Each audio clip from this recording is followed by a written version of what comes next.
It is just a huge honor for me today to be podcast interviewing a legend in cosmetic dentistry. My honor, thank you. A dentist, a physician, a plastic surgeon. So this MegaGen conference is, the lineup of speakers, everyone's world class. Just to even get to speak at this show is just a huge honor.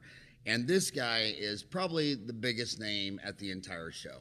He's from Hamburg, Germany, which unfortunately, whatever they taught you in school, that's not where the hamburger was invented. He just told me that it was not. But doctor, that's how they do it in Europe. If you're an MD and a dentist, they call you doctor.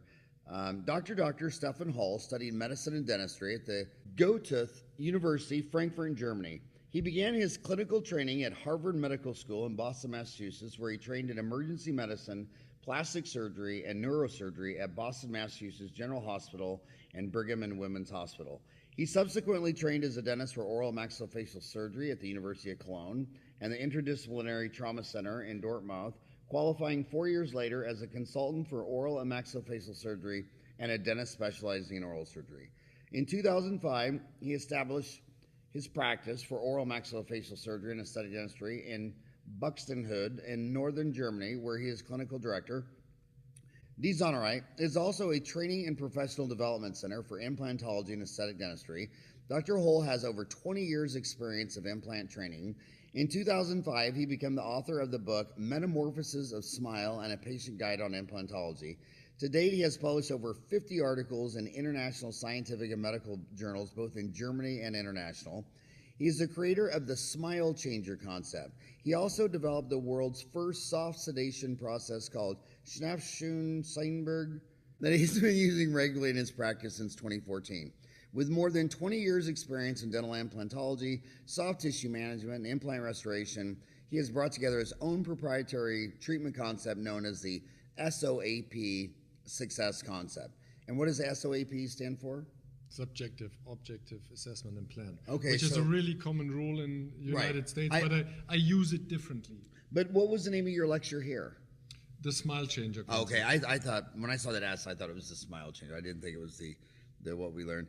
His specific interests are the Smile Changer concept, SOAP success concept, immediate implantation and immediate loading.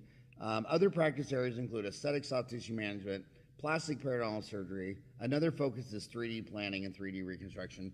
What I'm going to do now, if you're listening to this on iTunes, you got to switch over to YouTube. On YouTube, we're youtube.com/Dental Town Magazine. Thank you to the 9,000 dentists who subscribe to us on that. But I want to show you these videos. The first video, I mean, because people do bleaching, bonding, veneers, they do braces, but man, you do the whole face as a plastic surgeon. This lady basically... you notice how when people are older, they're like me, I'm 56, your big fat face hangs down so you don't see any upper teeth. And then when they get older, you start to see your lower teeth. And by the time you start to see their lower gums, they're always like 70 years old. The best giveaway that guy said, see me, you don't see upper teeth, you just see lower teeth, so you know I'm 56. But by the time you start seeing just lower gums, and what you're doing is you're doing surgery and lifting up the upper face. But these videos are to die for. Let's play them now, all four of those.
your work is revolutionary. So talk us about what your first of all, explain that surgery on your website where the lady doesn't show teeth and you just lift up her. The smile changer concept is actually a 3-phase surgical concept, and it starts from facially driven dentistry originally. Because the problem is usually you have people and they lose their teeth. Probably they start being 50 or more years old, and then they have other problems going on the same time. For example, they have to deal with skin aging, which means that you have a prolonged upper lip that is completely in the way of seeing the teeth of the patient. And dentists sometimes worldwide, they think they can make bigger teeth, so the prolonged lip is not in the way anymore. But for example, in Germany we have special words for that. For example, a lady saw me last year, she said, "I hate these horse teeth my former dentist gave me." But I can actually understand why this was the case, because the dentist thought, I just have to overcome that big lip that is so long by giving her bigger teeth. But that does not work out. The lady would not look good, and she felt like a horse. As you said, you would kill 100 horses. That is something you don't make friends with your patients. So you need to do something about the lip. The problem is with skin aging, the lip, especially the upper lip, is not getting only longer, but also thinner. So you have to do something about the volume, and you have to do something about the vertical dimension, the length. So we make a beautiful small incision beneath the nose. We put in fillers to create a beautiful 3-dimensional volume again. But the problem is, and that goes back to neuroscience actually. There was a French guy, his name was Guillaume Duchenne. He was a French neuroscientist. And he did studies, I think, for decades to find out how a real smile is defined. And a real smile needs certain things. It needs 3 steps. You need to show beautiful teeth. You need some muscles lifting up your oral angles, and you need some wrinkling around your eyes. You do need wrinkling around your eyes? You need some wrinkling. Some wrinkling around your eyes? So a lot of people want to get rid of those wrinkles, but you need some wrinkles. And what you need is you need to get rid of the excessive skin around your eyes, so actually somebody can see your eyes. Because the glance from your eyes is the fluid on your eyes that you only see when there's light in the room and there's the right emotion. And there's like 2 different kinds of smiles. We call it a social or a fake smile, or a Pan Am smile, because all the flight attendants from the Pan Am was forced to show a social smile, just like doing this. Show a bit of your teeth, just lifting up your cheeks. And that is now the neuroscience part. To do so, you only need your vertebral cortex. So you do it willingly. You use the major zygomatico muscle to show a fake smile, okay? But there's nothing going on around your eyes. If you want to use your orbicularis oculi muscles, you need your limbic system. So that means to show a real smile, you need to have emotions. That is the big difference. For a social smile, you can be tired, exhausted, without sleep. Everybody can do a social smile. He just has to lift up his cheeks. But you show a real smile, and that's the base of that 3-stage concept. We give them back their teeth. We do something that they can actually lift up their lips and show their teeth. And in the last step, we do something about putting back that glance in their eyes. So, and in that situation, you will see, I will show some results, for example, tomorrow, or you can see that on my homepage and in the videos, that these people who got treated with a smile changer concept, they look natural, but they look like minimum 10 years younger. They don't look like being operated, or they don't have weird faces. They just look natural, but they were brought back 10 years in time. And that's the moment when I see the result of my smile changer concept, giving somebody back the ability to show a real smile. Now, how would you say that's different than the average American facelift, which does a lot of times looks unnatural? Because it pulls the wrong strings in my eyes. Right. Because for some people it is really useful, but I see an indication for a face combined neck lift when somebody has really excessive skin around his neck and excessive skin around his cheeks, but you do not treat the right areas when you're really about to smile. When you're interested about giving somebody back a unique and beautiful and young smile, you need to treat those 3 stages.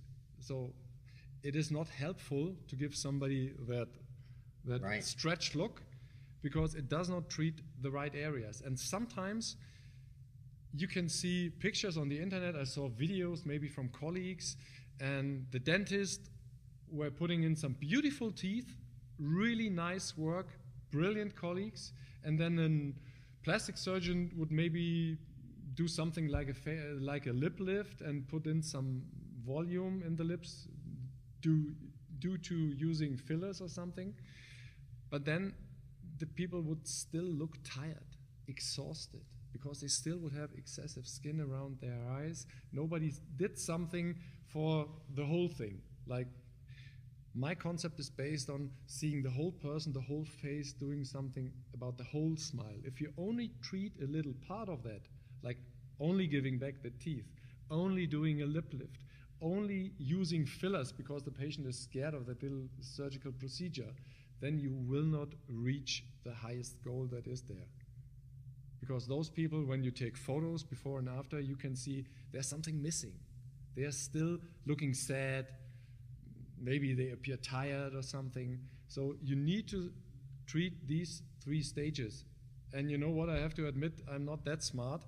So I had to find out over a period of time what I have to do, how much I have to do, that it still looks natural, but I can put patients back in time. I can give them 10 years or more, and they look natural.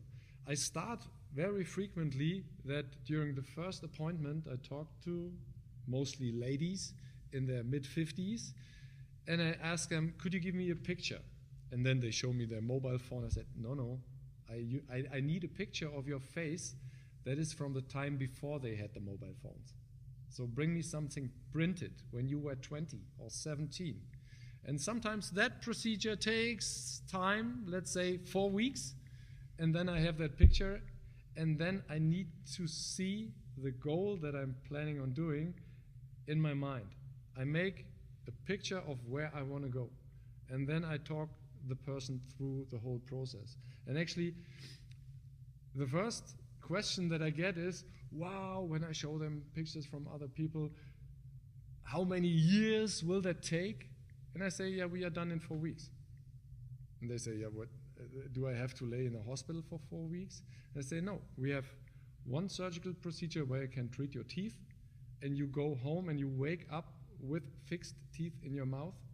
And the second one will, if you want that way, we can do the treatment of the lips, but if you're lucky, we can also do the treatment of your eyes the same day. So it's your decision, whatever you want. It's usually 2 to 3 hours procedures. And then we're actually done in 2 steps. The fastest thing I did this year was it took 3 weeks. And then we were actually done with everything. It will be healed up after 6 weeks. Finally, then we do the final photo session, and we do a lot of videos. And the most fun point is when I do videos before, the woman that I treated looked sad. She was crying the whole time. She was covering her mouth with some tissue. She was just looking down the floor, and I took a video of that. And then 4 weeks later, I took another video. Once she was done, she got dressed up. She went to the hairdresser, which she never went the last 20 years of her life. And then I showed her that old video. And we were really video recording that scene. So you can imagine, she was actually laughing at herself. She was thinking, wow, how ugly would I run around? So, and look at me now. I have the chance to start over again. So that is actually a very, very emotional thing for me. I love that. I get chicken pox on my whole upper body when I think about these scenes, because that is like really emotional for me. For me, it's just little surgical procedures, just following the whole plan. And sometimes you have that spark flipping over that you really had the chance to change somebody's life. And to take it all the way to the dark side, I remember reading a study by soldiers who lost their lower jaw during wartime. Yes. At 5 years, it was almost 100% suicide.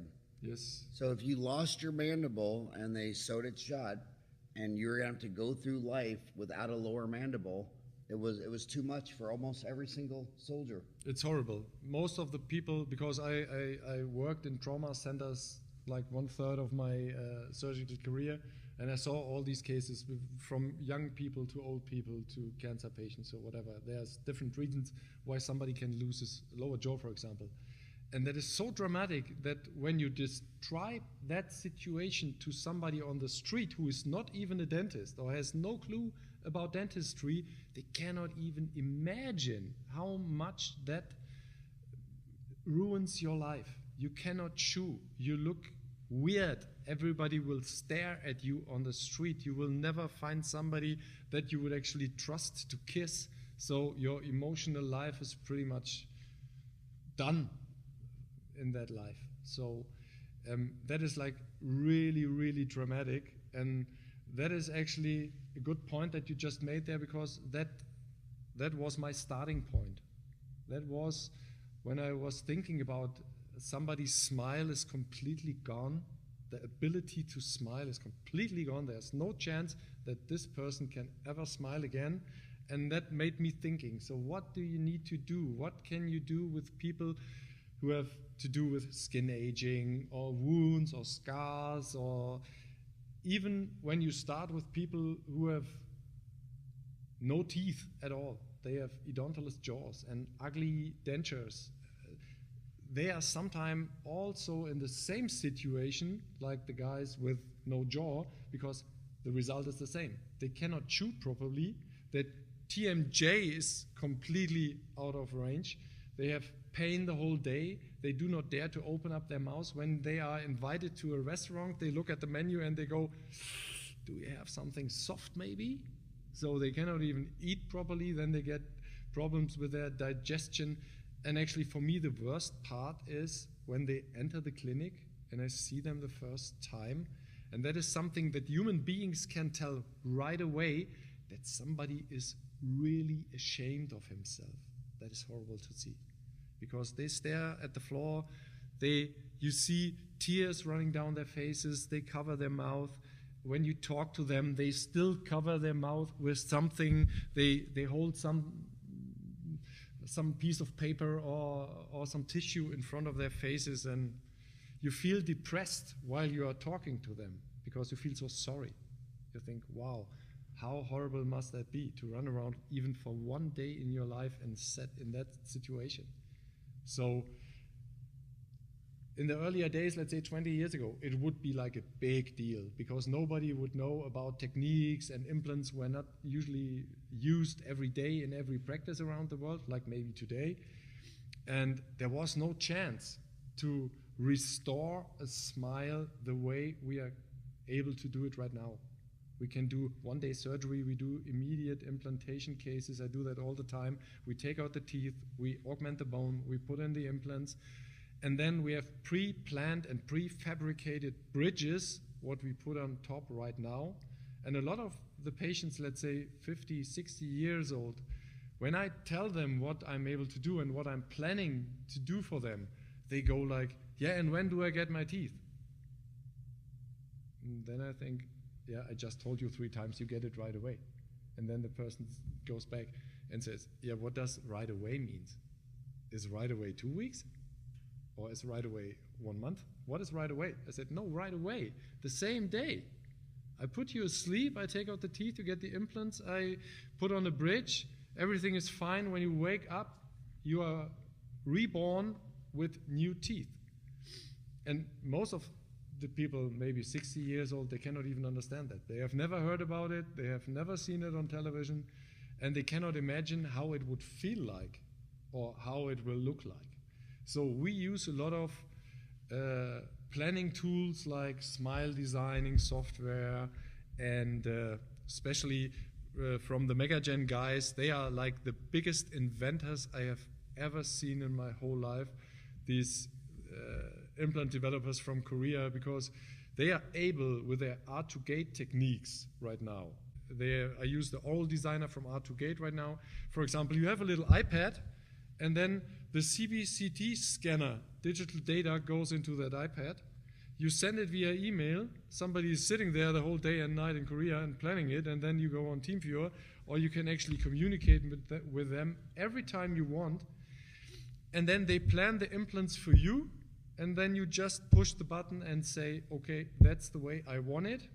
I want 6 implants in the upper jaw, 6 implants in the lower jaw for my patient. I want PMMA or full ceramic bridge, and they can produce it before you start the operation. You place the implants through surgical guides to make sure that the implants are in the right spot.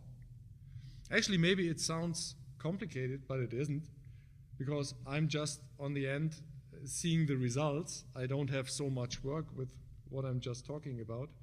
We have a lot of people in the R2Gate centers or in the dental lab in Germany who's taking a lot of work from us, or they are doing a lot of work for us. So I just see the result. On the day of surgery, I have the surgical guide laying there while I put the implant through.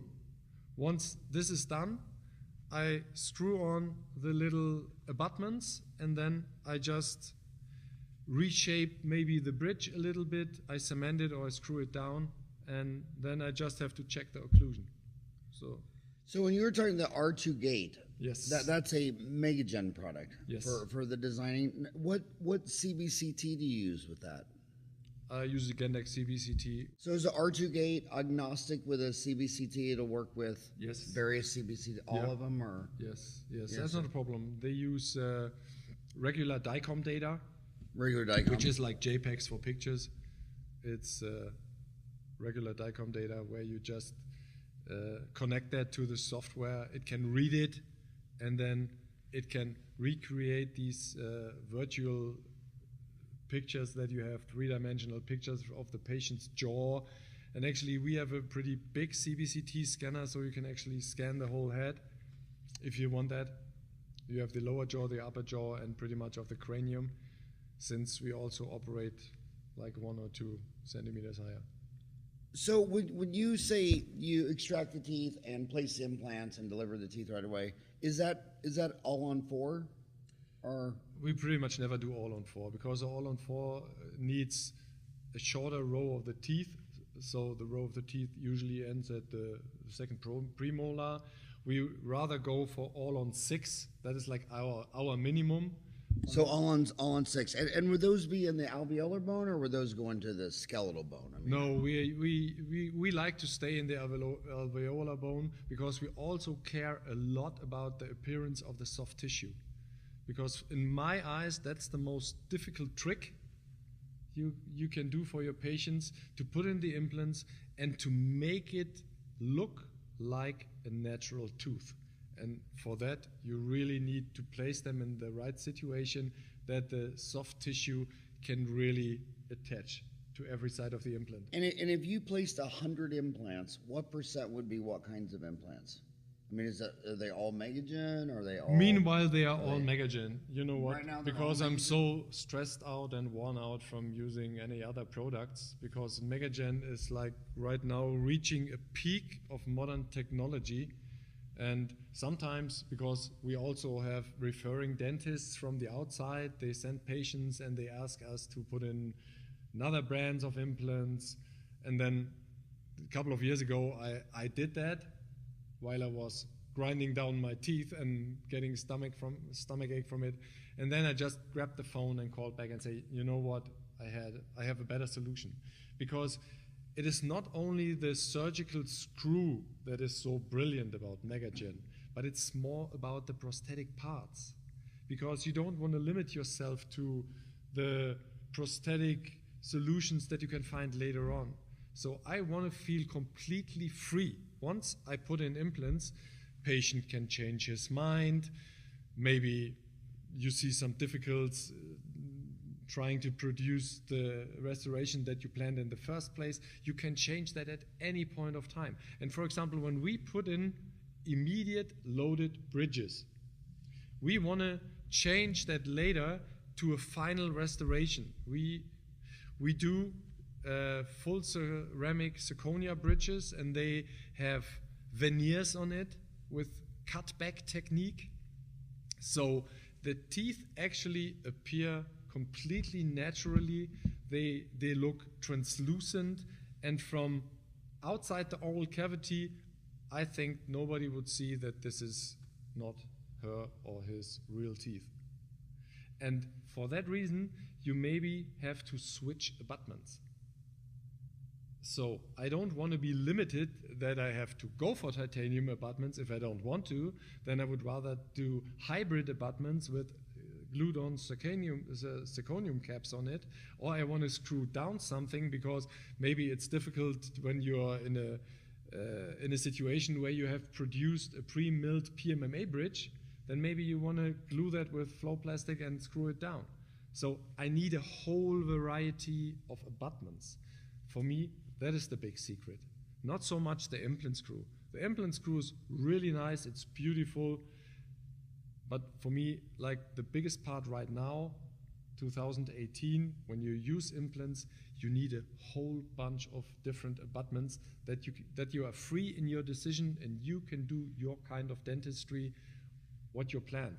So I use minimum 3 sets of abutments during one treatment. So I'm completely free. You can start with a screwed down PMMA bridge. The next thing can be something on titanium abutments, and the thing after that, maybe something is also a problem about the pricing. So the patient says, you know what, give me fixed teeth right now. I come back next year. I got promised some money, whatever.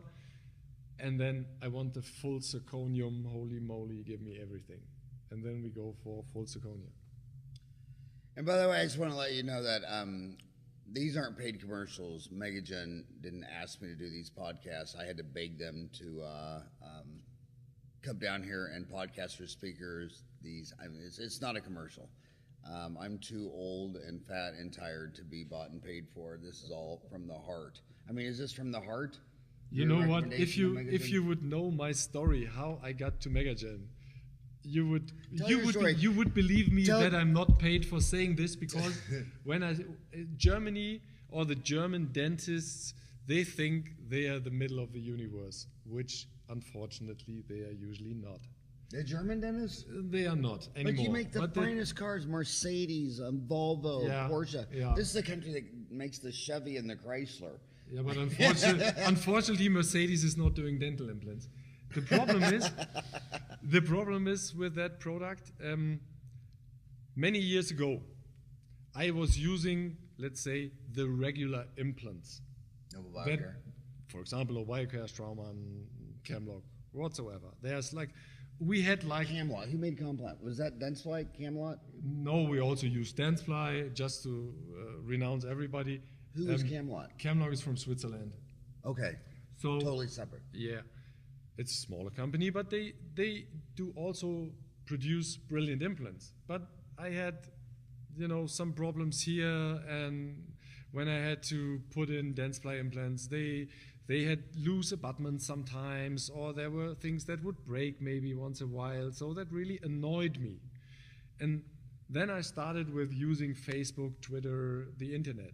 So as you can see, I'm not like the 17-year-old guy just were reborn with a mobile phone in his hand. So I actually know the times where nobody had a mobile phone.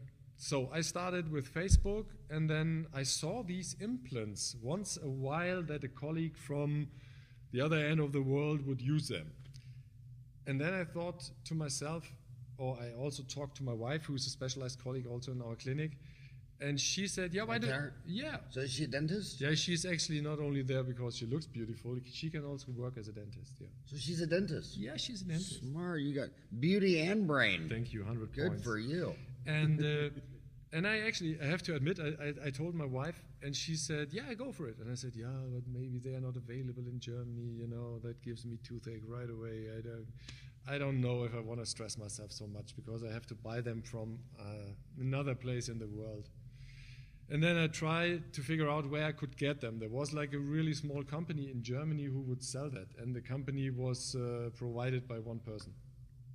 That is a lot of years ago. And then I talked to that guy, and he offered me to just use it, to try it, and I still had some stomach ache using it because I was thinking that is like a one-man company selling these implants from South Korea. It did not feel well during that time. The products were brilliant, but you know that business connection was like you're buying it on the black market and hopefully you get a bill for it so you can give it to the tax office or what. So that was like really some dark times. And then MegaGen started to grow bigger. In between 1 or 2 years, it made boom. And there was the company, the representative, the CEO in Germany coming to my office talking to me saying, yeah, I'm the representative of MegaGen.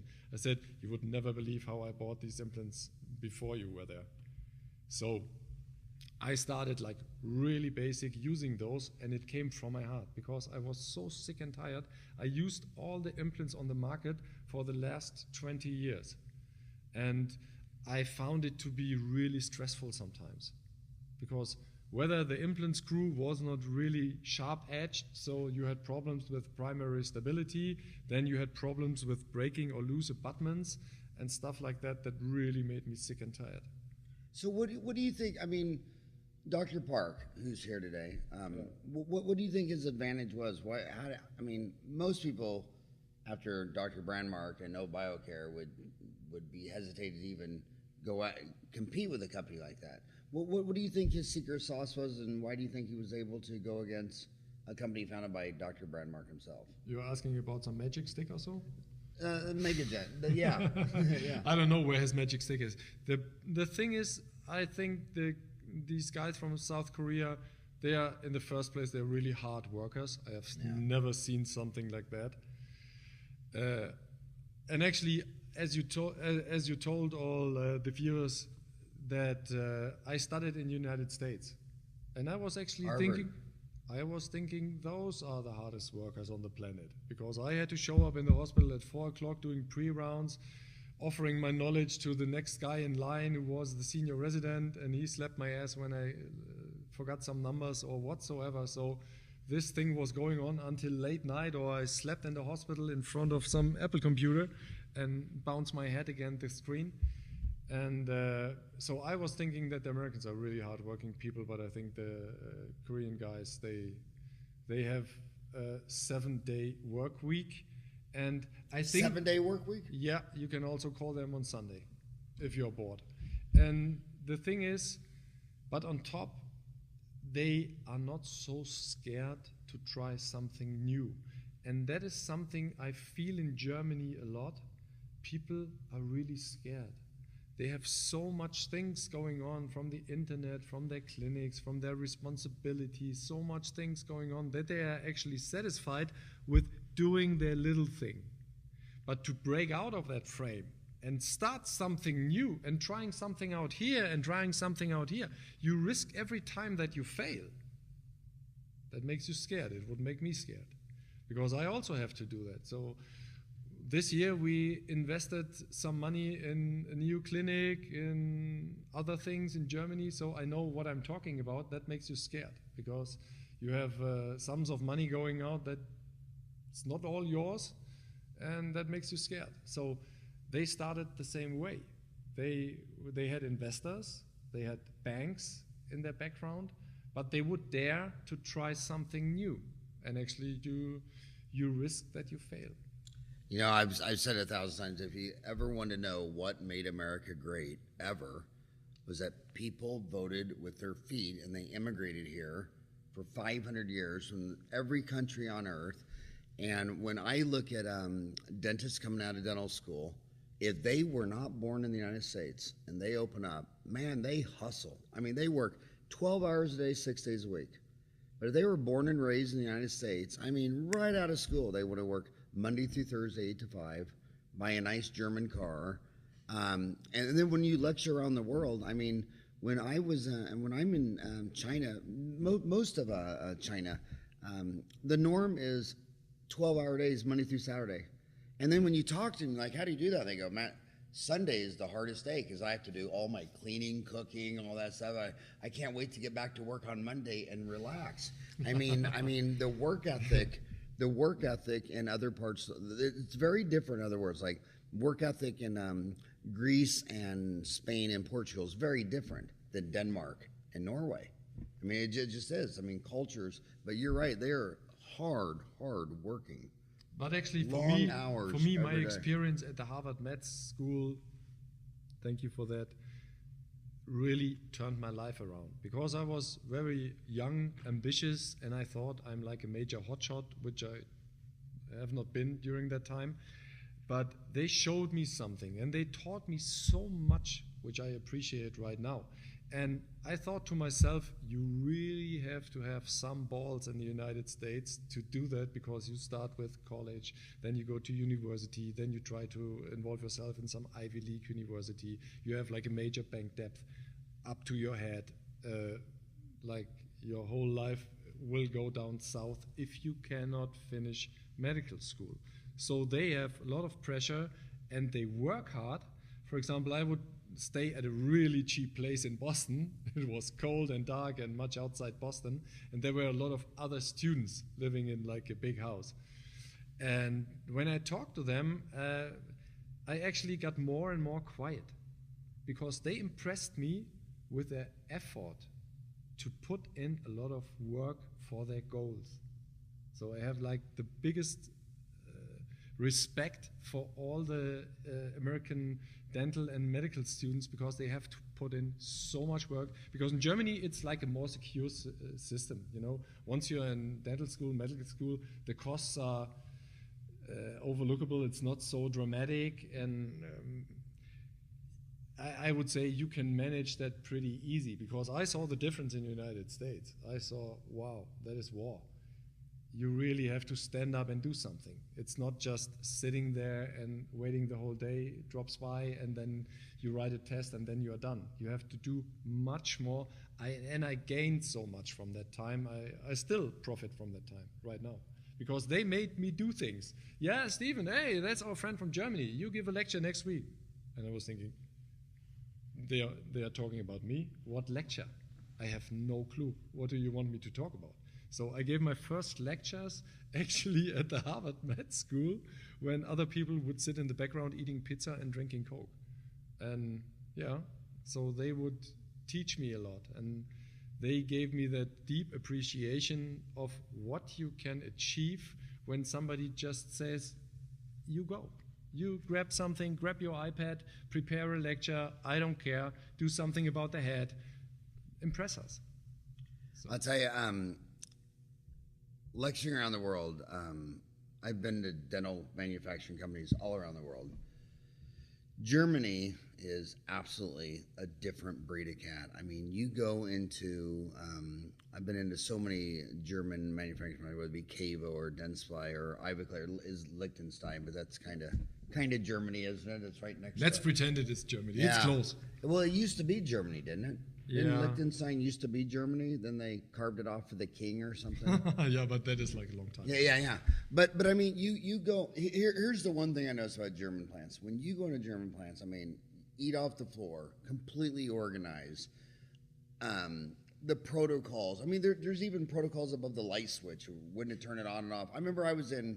It was either Cavo or Sirona or one of them. I said, "Where's the bathroom?" She said, "Follow the pink line." And I looked on the floor, and there's like 6 different colored lines, and one went to the lobby, one went to the bathroom. And then I would go in there, and I would say, "Well, where's your marketing department?" They'd say, we don't have one. And then you go in there, and they'd have like 60 PhDs. Then you go to American companies that might do 100 million in sales, and you go, I'd like to meet your PhDs. We don't have one. And then you go into a marketing department that'd be as big as this room. You'd have 50 people dialing for dollars and a cheerleader and a thermometer. Americans are masters at selling stuff. And they're all dialing and selling, and they have daily production goals. But the product, there's nobody with a PhD. And then you go to Germany and Switzerland and Austria and Liechtenstein, and they have scores of PhDs, and they don't do any marketing. Then you go to China, and the model is just like, we will just make it so cheap, you'll just have to buy it. And I always look at the three corners of the world, or those three worlds, and say, okay, the Americans should learn from the Germans and get more R&D and make a higher quality product. You should try to get your Chrysler and Chevy more like a Volvo and a Mercedes and a Porsche. And then I go to Germany and I think, okay, you guys should do more advertising and sales. And then China, I always go to China. I go, China, I've been all around the world. I ask anybody all around the world, what is your favorite brand from China? Yeah. They can't name a brand from China. Yeah, it's a brand that they have copied. They'll say LT. I'll say that's Korean. They'll say Hyundai. I say that's Korean. They'll say Toyota, Honda. I say that's Japanese. I say name a brand from China. You can go to any Walmart. They sell 60,000 SKUs, and I'll ask anybody in Walmart, name one brand in this store that's in China. They go, well, isn't everything made in China? I say, I'm not talking about where it's manufactured. I'm talking about the brand. And so I always tell China, what I would do is quit getting everything so damn cheap. Build a brand. Can you name a luxury brand from China? So that's my point. Americans only excel at one thing. They're the masters of sales and marketing. The advertising agencies in Manhattan are to die for.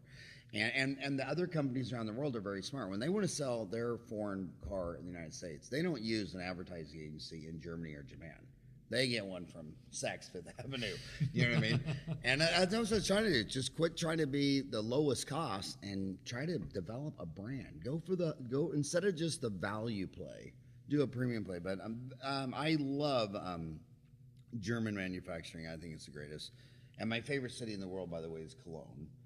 So it's the largest dental meeting in the world, the International IDS meeting. It's in Cologne every other year. They have minimum 100,000 dentists show up. Every dentist you talk to is from a different country. This guy's from Tunisia, Korea, Brazil. They're from every country on earth. Yeah, it's huge.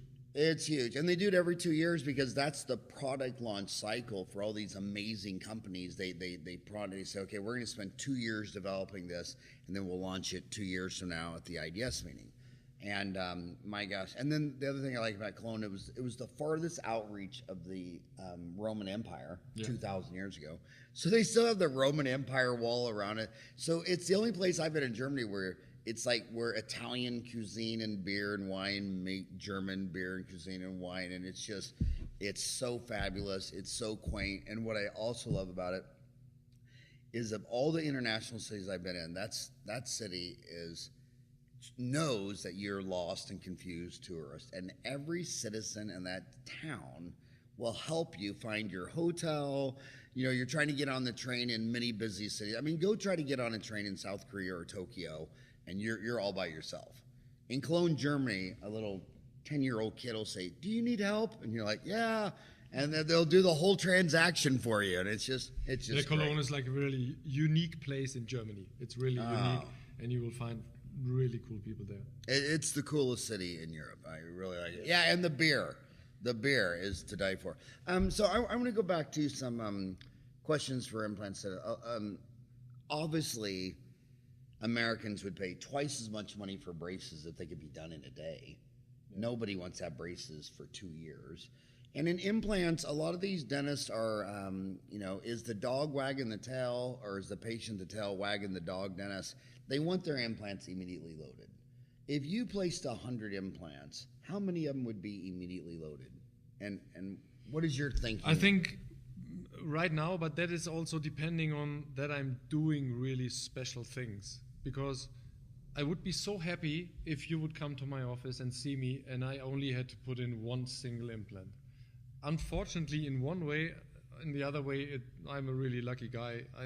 There's only complete catastrophic patients showing up in our clinic. So they need 28 crowns, they need minimum 12 implants, all their teeth have to go, because we have the image in our region, and people sometimes travel from Hanover or Bremen, or we have patients from Frankfurt or whatever.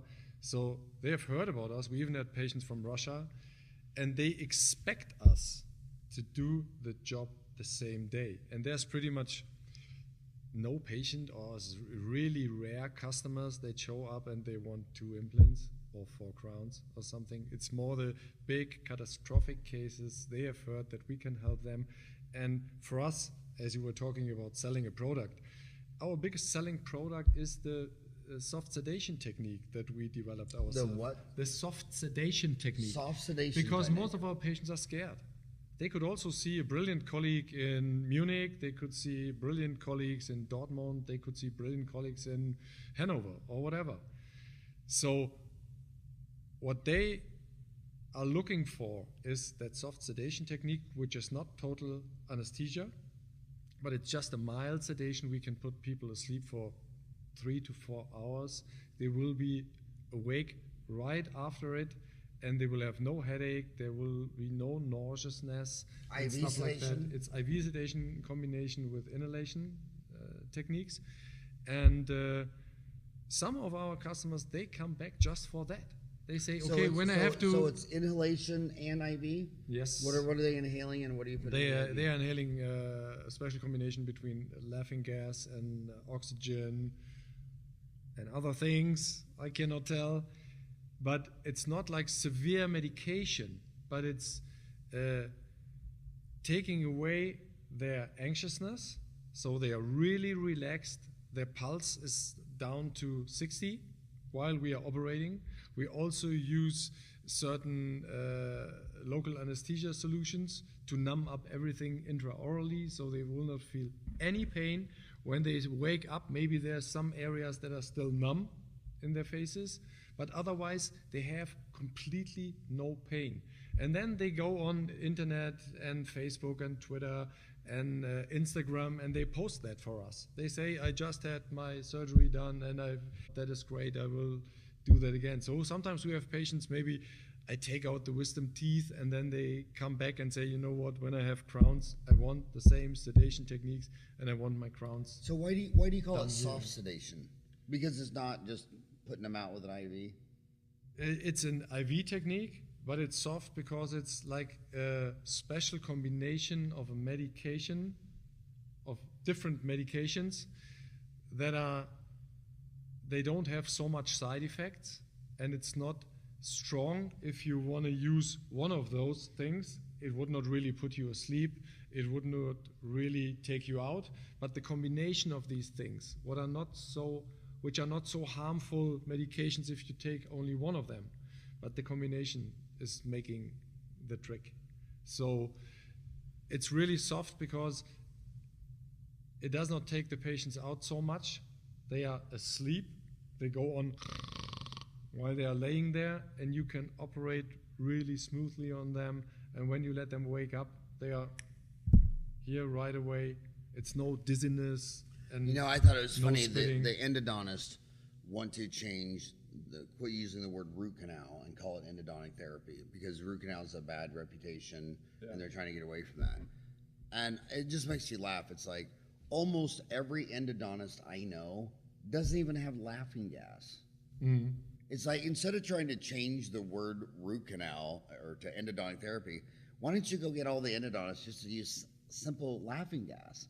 I mean, I can't tell you how many endodontists in America, if you said, well, can I have an anesthesiologist come in here and put me to sleep during a root canal? Oh, you don't need it. Lean back, go. So it's just a matter of hustling and listening and having empathy towards the patient. And I don't care if you're an endodontist and you don't think the patient needs it. If the patient is scared and wants laughing gas or wants to be put to sleep, why is it just a no? And raising 4 boys, I got 4 boys who have now turned into 5 grandchildren, maybe. I went to the emergency room so many times, and in Arizona, I'll never forget a little kid there fell into a cactus. They were pulling out his. He's crying and screaming the whole 9 yards. And I said to them, all these doctors, and I said, well, why don't you have laughing gas? And they're like, what? I'm like, you're in an emergency room. You just are always telling people to suck it up, buttercup, and that just is what it is. Like, when you study the market, half the people are afraid of the dentist, and half the people are afraid of the cost. And which I wanted to ask you next. For all these big cases, how are people finding the money for this? Do you offer installment credit? Do you finance it? Or are these people coming in with catastrophic cases and a lot of cash and just writing you a check? How does that work? Actually, that is weird, and it's a really brilliant question, because sometimes I sit there with my wife and all the colleagues in the clinic, and we are scratching our heads and thinking to ourselves, where's the money coming from? Because the person looks like living on the street. And you tell them, yeah, that she had to bring like a truckload of money, and she goes like, yeah, okay. And you think, yeah, no question, no further question. Do you need some paperwork or whatever? Sometimes it's really weird, and I think for us the secret is maybe pretty plain, because we try to provide a really human and natural service for our customers. So we really care. Once you entered our clinic, everybody will ask you if you are okay. If any one of our team will see that you are scared, or you have trouble breathing, you are nervous, you play around with your iPhone, somebody will show up and ask you, can I do something for you? Are you stressed? Why are you stressed? Do you want to come with me to the next room and talk about it? And then we start very, very, very slow, making friends with the patients. And sometimes we have situations where I'm sitting with my wife in a treatment room, and we talk to a person like for 30 minutes, and then she goes out the room and says, okay, then I make an appointment. And my wife and I, we stare at each other and we go like, she did not ask for the price. So sometimes that is weird. Actually, we provide everything. If you want to finance it, we can provide you with that. If you want to, what percent finance it? Actually, for a couple of years, we would not care so much, because we have a provider who's completely 100% service-oriented, and he provides everything. We just exchange numbers with the patients, and then they take care of everything. That's like the whole concept of our clinic, that once you come to us and you have problems with anything, we take care of it 100%. You don't have to move anywhere.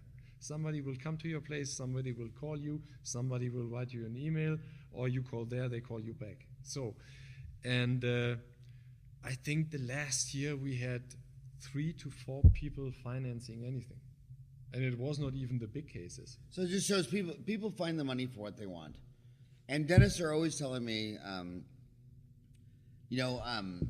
I don't like the term United States of America, because I always think of like Germany. If you call the EU the United States of Europe, well, you can't compare Germany to Spain or Greece to Denmark. I mean, they're totally unique countries. Yeah. And the United States, there's really no United States. It's really at least 9 different countries flying under one flag. You can't compare San Francisco to Wichita, Kansas. How do you compare Manhattan to Miami? I mean, to Las Vegas. Yeah, Las Vegas, which they call here Sin City. I mean, everything they're doing here, gambling, drinking, all that stuff like that. I mean, that's so taboo in the South, So, even the Federal Reserve, when they're trying to monitor the U.S. economy, they look at it as 9 different countries. So a lot of times I'll be lecturing in what a lot of people think is a poor part of the country, like an agricultural country like Kansas or Iowa or Omaha, Nebraska. And they'll say, well, these are just corn farmers. And I'll say, okay, we're at a restaurant, look in the parking lot, what are all the vehicles? And they go, and I'll look at it and be like 10 trucks. And the F-150s are like $50,000 a piece.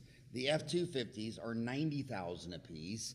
And the F-350s are $110,000 a piece. I'm like, okay, so all these poor farmers, I got $50,000 minimum for their truck. They could also maybe invest in their so they can absolutely invest. If you got $50,000 for a truck, you got $50,000 for a smile makeover.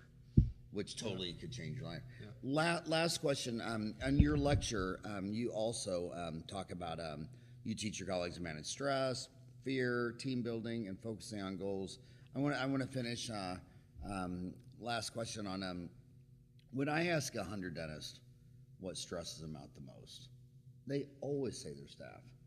They never say it's the filling, the crown, the root canal. When they get on Dental Town and their stomach's just gurgling, it's because they're having an issue with the staff. So what advice would you give these kids on how to team build and manage their team and their staff better? I think the problem with team building is always that once you are the head of the team, as being the owner of the clinic, you should always talk last and you should just stick to questions, because that gives you the opportunity to gain knowledge from all your team members and also to understand how they tick. Usually in the regular clinic, I think it's done the opposite way around. The head of the clinic, the head of the team, the boss of the clinic talks first, does not accept anything, and tells everybody what to do. And then is the result not satisfying. For me, a key point is when you understand how your people tick, how they work, how they go, how their private life is going. You can create a team by trying to understand everybody and give them a good view on what your goal is. So we sit down every week with all our team members and we tell them what our vision for the future looks like. And then they are actually really proud to participate in that team. All the assistants, they're really proud. For example, we talk about service. For me, service means that when you have a person sitting there in your clinic, the first time you do not know anything about that person. Service means you go there and ask that if you can help before they ask you. So you need to have a sense of what is needed. Is she scared? Is she just bored? Is she stressed because she needs to be someplace else? We have a little fleet of company cars. We have like these little smarty cars, 3 of them right now, but we are actually planning on expanding it because, for example, the person is sitting there being stressed. One of my assistants will go there and invite you to take you home. And then we call you once your husband or your wife is done in our clinic, we give you a call, you can come back and pick him up. There's no need that you sit there and wait, being majorly stressed because you want to be someplace else. And for me or our team, that means service. And actually, I saw in all our employees and all the colleagues that work for us, you can see a glance in their eyes when they are successful with these techniques. And that is how you build a team. You give them something where they can be successful with. And that makes the team. I would love to get your lecture on Dental Town. I think you're amazing. Thank you very much. Be interested in that, an article in Dental Town magazine? Yeah, sure. Oh, I would love it. The Americans love it. You got it on tape. We got it on tape. When he says no, we'll play him back this tape. Thank you so much for, you're so busy here, you're lecturing, to find the time to come by and talk to my homies for an hour. That was fantastic. Thank you very much. Thank you very much.